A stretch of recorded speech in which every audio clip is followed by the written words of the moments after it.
Hi guys, welcome to another episode of Ash Acting Up. Although I've done my makeup, I'm still in my pyjamas, and there is a very good reason for this. Easter Sunday, a day of sleeping in late, chocolate, and more chocolate. This year I'm planning on being very restrained about my chocolate consumption. Just eat this one today. This one as well. I couldn't miss out on a flake, a twirl, well they're just fun. And what about the tiny eggs and the bunny? Whoops. As promised quite a while ago, this is going to be the paranormal vlog. I'm so sorry it's taken such a long time to get this to you guys. It's been a really busy week and I've been staying with my parents this week, as you can see. This is what used to be my bedroom and is now the guest bedroom. My view on the paranormal is I'm quite spiritual, but at the same time I'm kind of quite happy to assume that I don't know either way. Maybe they exist, maybe they don't. And I've read quite a few books which give quite practical kind of responses to why we see ghosts. And a lot of that is about the human brain wanting to see symmetry and to make sense of things when at times our logical brain can't. I think I kind of want to believe that ghosts exist, even though my scientific brain is going, no, they can't possibly, it's ridiculous, look, it's so easily explained, just go with that. My emotional and creative brain is going, no, but ghosts, they're so much fun and they're so spooky, and you know, that means that there could be people around and maybe that means that heaven exists. I hope hell doesn't exist because, Growing up I always believed that hell was just being sent back to earth to get things right and you only got to go to heaven once you lived a good life. But I feel like nowadays, I don't really subscribe to any religion in particular. I prefer to go my own way and just live a good life and be nice to other people and hope that that does some good in the world. And if there is a heaven, hopefully I'll go to a heaven and disco dance with the cherubs. I don't know. I like to think that there is life after death though, because I do feel like personality is such an individual thing. That must go somewhere, but what do I know? I'm not a scientist, I'm not a religious person, and I'm not someone who's studied theoretics or spirituality or anything like that. I'm just a girl. So a couple of really spooky things have happened to me in my lifetime. When I was younger I used to see a lady in grey in my parents' attic. Every time I went up there before it got changed around and converted to a bedroom, I'd see a lady in grey in the corner, and I don't know if that was like my 5 or 6 year old brain going, yeah, that sheet looks like a lady, but in my mind, in my memory, she's kind of very nice and friendly and she always used to smile at me. She was dressed in kind of, I guess, Edwardian sort of style clothes, high-necked collar and corseted, and then a kind of poofy skirt. I'd say probably early 60s. She was quite middle-aged, I guess. She was very kindly looking, so that's one of them. Another story is that I have night terrors, and I've been having these night terrors for years and years and years. It took me a really long time to work out that they were night terrors, largely because pretty much every night terror I have is about spiders falling on my face or on my pillow or me seeing one scurrying across. Invariably, these always happen just as I'm falling asleep, so my eyes are closing, I'm going off into that sleep state, all of a sudden my eyes will flicker open and I'll see something go. And in a night terror situation, your whole body is paralysed. So for a couple of seconds I'm paralysed with fear, and then my brain hasn't quite woken up but my body has, so I'll be like chucking my duvets all over the place and running to the other side of the room. I'm really scared of spiders, so this is a genuine fear for me, having a spider on my pillow near my face. Terrifying.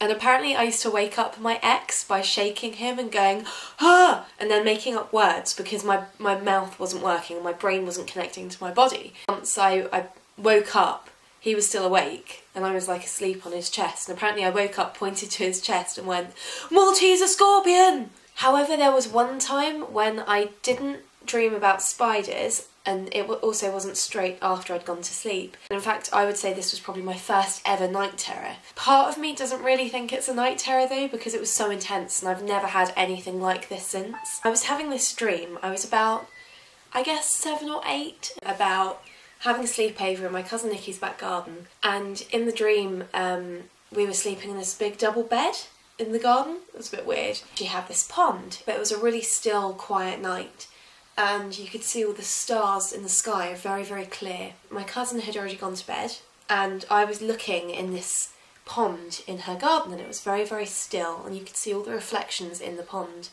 And as I looked in, I saw this dark shadow swooping and flying above me, And just as that happened, Nikki called me and said, come to bed. So I went and got into the bed with her. We pulled the duvet up to our faces, and as my eyes closed in the dream, I saw this dark shape coming towards me. And then in real life, I opened my eyes. There was this real shape going around the room, around and around and around. And I watched, paralysed with fear, as it settled on the end of my bed, and I felt my bed dip. And just as my bed dipped and I heard the bed springs go, I was able to start screaming. So I screamed and screamed and screamed, and this thing was coming closer and closer to me. My dad came rushing in, turned on the lights, and the second the lights were on, this thing disappeared. But it was genuinely one of the scariest things that's ever happened to me. So yeah, that's something, I mean, it's probably a night terror, but that feeling of dread, I've never experienced anything quite like that before. And that was really quite horrific. The weirdest experience I've ever had was when I was in my second year of university and third year. Me and a couple of friends moved into this little house, and my friend's mother had bought it. It's kind of like a prefab house, one of those houses that in the kind of 40s used to get pre-made each wall, and then they just get put together on site. It's a bit like a Lego house, and it's really thin walls, and it was kind of one of those things that if you punched the wall, your arm might go through. But we really loved it, and it was a really cute little space. It was the perfect size for 3 people. It was ideal, and I have so many happy memories from there. But a lot of really weird things happened. So I brought this painting from IKEA, of all places, and it was a painting of a woman on a catwalk, and it was just a nice picture. But from the second I brought it into the house and hung it up, everyone got a really weird feeling from it. And it's IKEA, I mean, that's ridiculous. But then all these really weird things started happening in the house. So the first time we ever stayed over there before the house was redecorated or furnished, we brought sleeping bags and we all got drunk together. And there was a sofa there. And my friend Jess always had a bit of an affinity for these things, and turned round and started going, sorry, who are you? Can you please leave? Like, guys, we were all sort of going, Jess, there's no one there. And she was like, yeah, there is. There's an old guy sitting next to me. Who is this guy? Anyway, we all kind of put it down to Jess being drunk. Then we noticed anytime any of us girls started getting changed in the house, it would feel like there was someone watching us. And you'd have to say out loud, excuse me, I'm getting changed. Can you leave me alone? The feeling would just go, just like that. It was really weird. Then one day we came home. All of the windows and doors in the house were locked. No one had been in the house. We'd all left at the same time. We opened the door, and all of the cupboards were open, and all of the crockery and glasses had been pulled out and smashed on the floor, which was terrifying. It was really scary because you don't feel safe in your own house when that happens. But that house, I mean, there were a couple of times when we all felt a bit off, like we'd hear things and kind of see flickers out of the corner of our eye, and I don't have an explanation for it. I'm sure one of you science buds can probably tell me how that happened and all that, but it was pretty weird. I mean, I've never really gone out searching for paranormal stuff because I've always been a little bit freaked out by it. My mum and dad have this Ouija board story, and they've never told me about it. Like, it genuinely has scared them so much that they won't talk about it. So I've never messed with the Ouija board. Ghost boxes kind of freak me out a little bit as well. Like, the idea of static, just, I don't know, there's something a bit creepy about that. It always sets my nerves on edge slightly, and oh no. I can't stop. Anyone that knows me knows that I'm obsessed by horror stories and horror films. Oh shit, yeah, no, I nearly forgot to tell you. So another one of the spookiest things that's ever happened to me, and this was really a group thing. I think when you're on your own, you can kind of go, no, it's just my mind playing tricks on me. But this was people backing me up. 2 years ago, I did a national tour of Great Expectations in which I played Estella, and it was awesome. I met the most amazing people and we had such a good time. When we were rehearsing, for the most part, I stayed with one of my oldest friends, who is the bride, who is getting married later this year. But then the rest of the cast was staying in this massive old house in the countryside just outside of Norwich. A couple of nights I would go and stay there. The first thing that happened was the first night I stayed there, I got really, really drunk with a guy who was playing Pip. I stayed in my friend Helen's room. She hadn't yet arrived for rehearsals. And as I was falling asleep, bear in mind, really drunk, I thought I could hear voices. But because I was really drunk and aware of the fact that I was really drunk, I just went, just me being drunk and ridiculous. Went to sleep fully clothed. Bad hangover the next morning. What should I tell you first? Okay, so we had another night where we had a bit of a party at the house. Me and Helen slept in that room again, and that room was a little bit weird. Like, there was this low-hanging beam just across the room, and this set of stairs that didn't lead anywhere, that I think originally would have led to the maid's quarters or the kitchen, but now were just led to this blocked off door. So the room had kind of a weird vibe to it anyway. It felt odd walking into that room. In fact, the whole top floor felt really strange there. You didn't get good feelings from living there at all. So that night me and Helen were staying together, and we'd had this really nice meal out and we chatted away, and it was really great. Like, we just had a really nice time. We chatted away and then we were both knackered because we'd had a long day of rehearsals. We were out like logs, absolutely exhausted. And a couple of hours later I woke up because Helen was calling my name. I could hear her going, "Ash, Ashlyn, Ash, wake up, Ashlyn." And I woke up and went, "What?"